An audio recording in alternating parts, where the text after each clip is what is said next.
Hello my friend, it is so good to have you here today. Have you ever looked at your own hands, or down at your own feet, and wondered if something completely extraordinary was hidden inside them? Have you ever felt that, despite having so little in your pocket, there was a magnificent fire burning quietly inside your soul? Today, my friend, we are going to take a long, beautiful journey together. We're going to cross oceans and travel back in time. We are going to walk down the dusty, unpaved streets of a small town in Brazil called Bauru. I want you to close your eyes for just a moment. Listen closely. Can you hear it? It is the sound of bare feet laughing against the warm earth. It is the sound of a young boy chasing a ball made of old socks and string. This is the story of a boy who had no shoes, but who wore a crown made of pure magic. This is the story of Edson Arantes do Nascimento. The world would come to know him by a different name. A name that sounds like a heartbeat. A name that feels like a song. Pele. Picture this scene, my friend. It is the late 1940s. The sun is setting over Bauru, painting the sky in deep shades of orange and violet. The air is thick with the scent of tropical rain and wood smoke. In a tiny, cramped house made of leaking bricks, a young mother is mending clothes by the dim light of a single candle. Her husband, a professional football player named Dondinho, sits in the corner. His knee is wrapped in thick bandages. His face is heavy with sadness. A terrible injury has stolen his career, his dreams, and his ability to provide for his beautiful family. In this home, money is not scarce, it is non-existent. There are nights when the only dinner is a piece of bread shared among many mouths. But outside, in the fading light, there is a little boy. He is thin, his ribs showing through his faded shirt. He is barefoot because shoes are a luxury his family simply cannot afford. His feet are covered in scratches and dark mud. But oh my friend, look at his eyes. His eyes are bright. They are alive. He does not have a real football. A real leather ball costs more than his father earns in a month. So what does he do? He uses his imagination. He takes his father's old, torn socks, stuffs them tight with crumpled newspapers, and binds them together with a piece of rough string. Sometimes, when socks are unavailable, he finds a large, ripe grapefruit from a neighbor's tree. Can you imagine, my friend? A grapefruit. He drops it to the ground. He taps it with his left foot. He catches it on his thigh. He rolls it over his toes. He dances with it. He moves with a natural grace that cannot be taught in any school. It is as if his body already knows a secret language. People in the neighborhood stop to watch him. They smile. They see the pure, uncorrupted joy pouring out of this little child. They call out to him, cheering as he slips past wooden posts and old crates. But his mother, Dona Celeste, looks out the window with fear in her heart. She sees her husband's broken knee. She remembers the empty cupboards. She whispers to herself, "Please, let him love something else. Football only brings heartbreak." But the music inside him was already too loud to ignore. It was a sweet melody, vibrating through his bones, guiding that right foot. One day, while playing in the street, the older boys began to tease him. He tried to shout the name of his favorite local goalkeeper, a man named Pele. But because he was young and excited, his tongue slipped. He mispronounced the name. He cried out, "Pele." The other children laughed. They pointed their fingers. They chanted it to tease him. "Pele! Pele!" The little boy hated it. He cried. He even fought a classmate because of that silly, meaningless word. He wanted to be called Edson, named after the great inventor Thomas Edison. He wanted a name that meant light. How beautiful it is, my friend, that the very word meant to mock him would one day become the most revered name on the entire planet. It reminds us that we do not always get to choose how our story begins, but we can completely define what our name means to the world. The year is 1950. A dark cloud has fallen over the entire nation of Brazil. The World Cup final is being played in the giant Maracanã Stadium in Rio de Janeiro. Brazil needs only a draw against Uruguay to become the champions of the world. The country is ready to celebrate. Radios are blasting in every town square. In the little house in Bauru, family and neighbors gather around a small, wooden radio set. The air is tense. Little 9-year-old Edson is playing outside, listening to the muffled roars coming from the open windows. Suddenly, a heavy, suffocating silence drops over the neighborhood. The radio announcer's voice cracks. Uruguay has scored. Brazil has lost. Little Edson walks into the house. The scene is heartbreaking. His father, Dondinho, a strong, proud man, has his head in his hands. He is weeping openly. Tears are streaming down his face, wetting his worn trousers. The whole room is filled with a deep, communal grief. The young boy has never seen his father cry. It shakes him to his very core. He walks over, places his tiny, mud-stained hand on his father's trembling shoulder, and looks into his wet eyes. With the absolute, fierce innocence of a child, he says, "Do not cry, Papa. One day, I will win the World Cup for you. I promise." Think about that promise, my friend. A barefoot boy, with a ball made of old socks, promising to heal the broken heart of a nation. It seemed impossible. It sounded like a sweet, foolish dream. But life has a beautiful way of listening to the promises made by pure hearts. By the time he was 15, that right foot could no longer be hidden in the dusty streets of Bauru.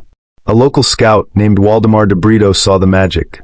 He saw how the boy moved like water, how he could anticipate where the ball would land before it even left another player's foot. He knew this child belonged to the world. De Brito took young Edson by the hand, led him away from his tearful mother, and brought him to the coastal city of Santos. He walked into the offices of Santos FC, a professional football club, and looked the directors in the eye. He pointed at the skinny, shy 15-year-old boy standing in the corner, clutching a small canvas bag.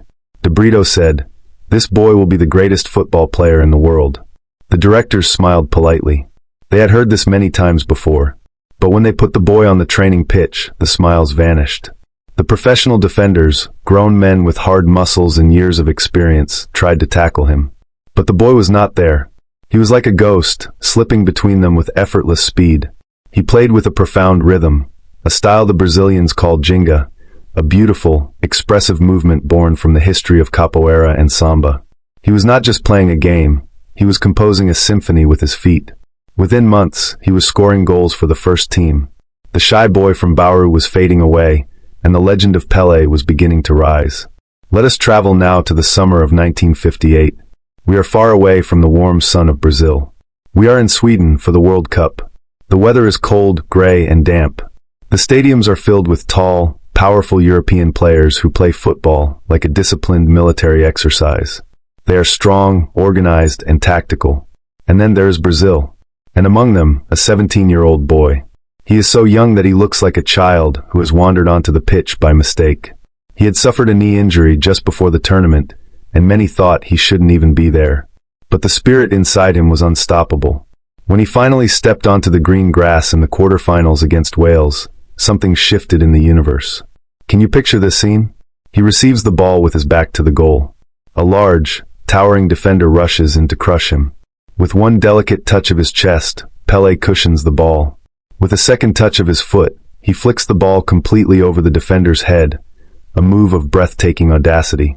He spins around the helpless man, watches the ball drop out of the air, and volleys it low into the corner of the net. Goal. The stadium gasps. The world rubs its eyes. Who is this child? In the semifinals against France, he scores a magnificent hat trick. 3 goals in 20 minutes. He was playing with a level of joy and freedom that the cold European stadiums had never seen before. He was showing them that football did not have to be a battle, it could be an art form. Then came the grand final against the host nation, Sweden. The pressure was immense. 17 million Brazilians were leaning into their radios back home, praying, remembering the heartbreak of 1950. Pele did not let them down. He scored 2 goals that day.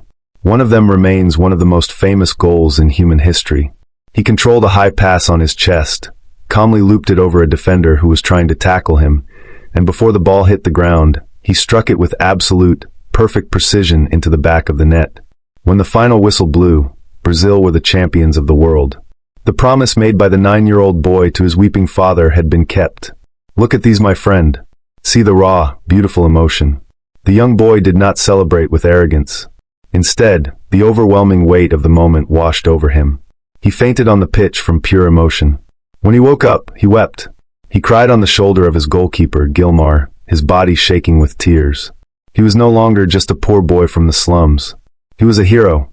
He belonged to history. He returned to Brazil, and the people crowned him. They did not call him a star. They called him O Rei, the king. But my friend, as you and I know very well, life is never a straight line of victories. The sun cannot shine every single day. After the mountaintop comes the valley, and Pele's darkest valleys came on the very stage that made him famous.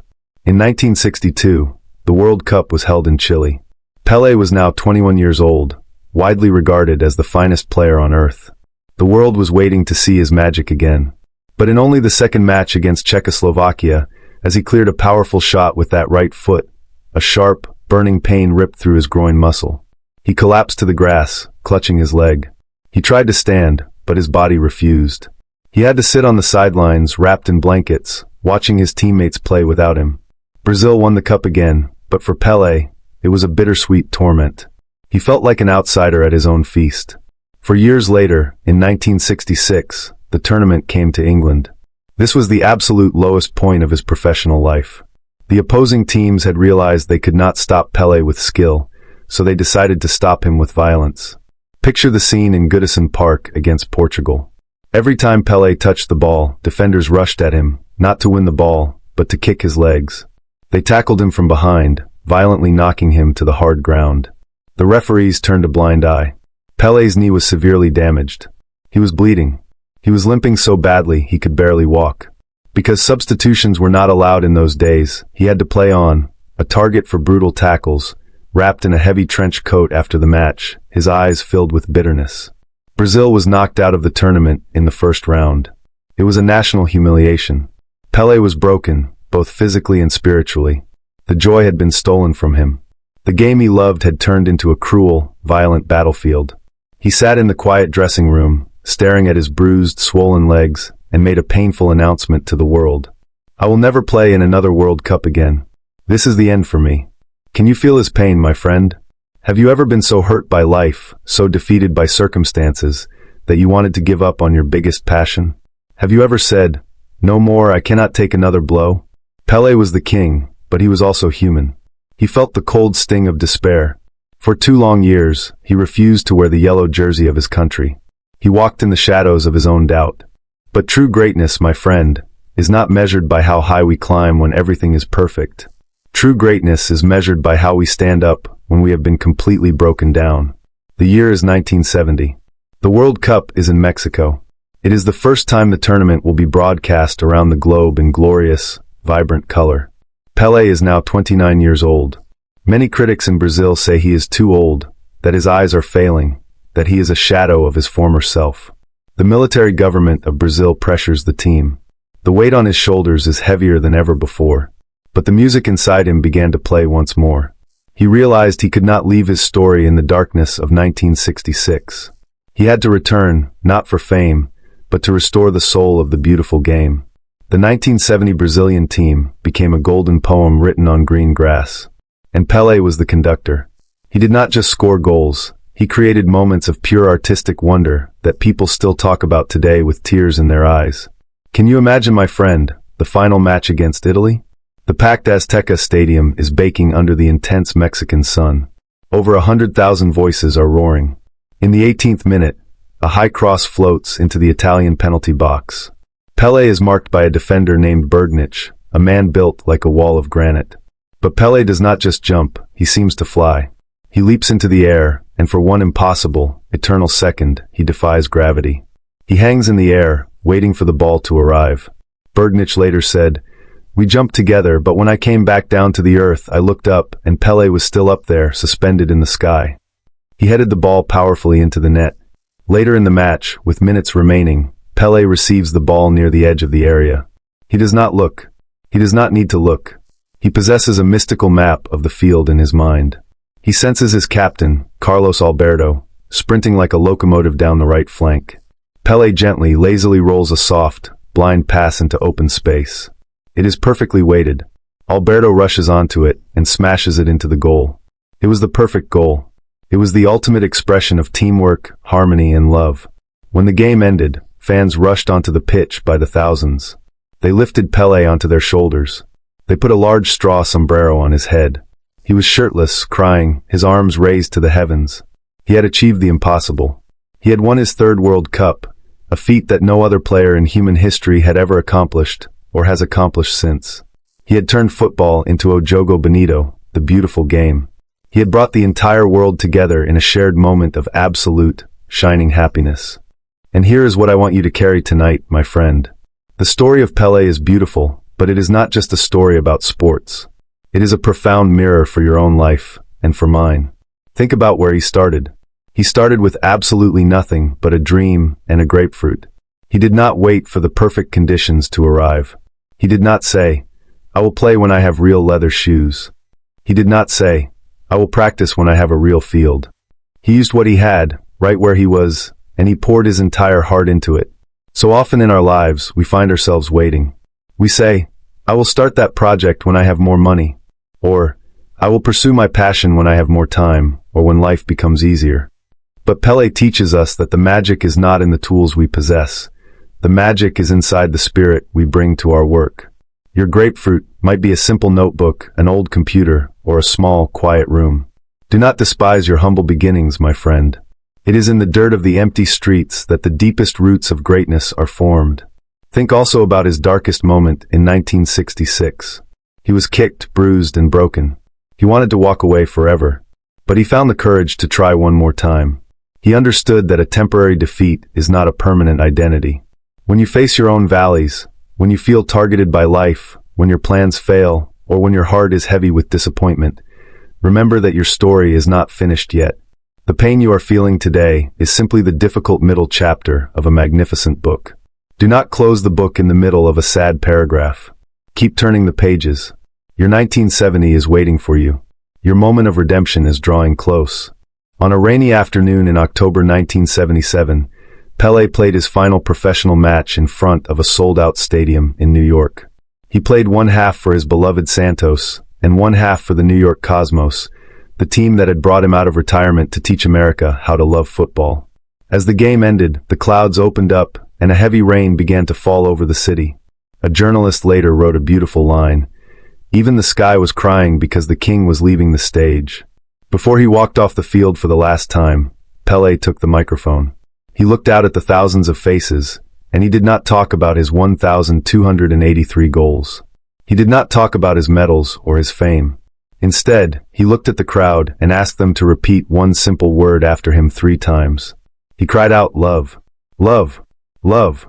That was his ultimate legacy. He used a simple ball to cross political divides to stop wars. Yes, my friend, in 1969, a civil war in Nigeria was temporarily paused for 48 hours just so both sides could watch Pele play a friendly match in Lagos. That was the immense, unifying power of his smile. Pele closed his beautiful eyes to this world in December 2022, but he will never truly die. Whenever a little child picks up a ball in a poor neighborhood, whenever someone smiles while playing a game, whenever we choose joy over despair, the spirit of the king lives on. Thank you so much for sitting with me today, my friend. Your presence here means more to me than words can say. I would love to hear from you now. Please leave a comment below and share your thoughts with our beautiful community. Tell me, what is the grapefruit in your life right now? The small, simple thing you are trying to build your dreams with. Have you ever had a moment where you wanted to give up, just like Pele did in 1966, but found the strength to keep going? I read every single one of your messages, and they warm my heart deeply. Next week, we are going to explore a completely different kind of journey. We will dive into the life of a quiet, lonely man who walked the fields of France with a canvas and a brush, a man who painted the stars because he could not find peace on the earth. Until then, my friend, keep practicing, keep believing in the music inside you, and remember that you are capable of extraordinary things. Keep listening, keep growing. Goodbye for now.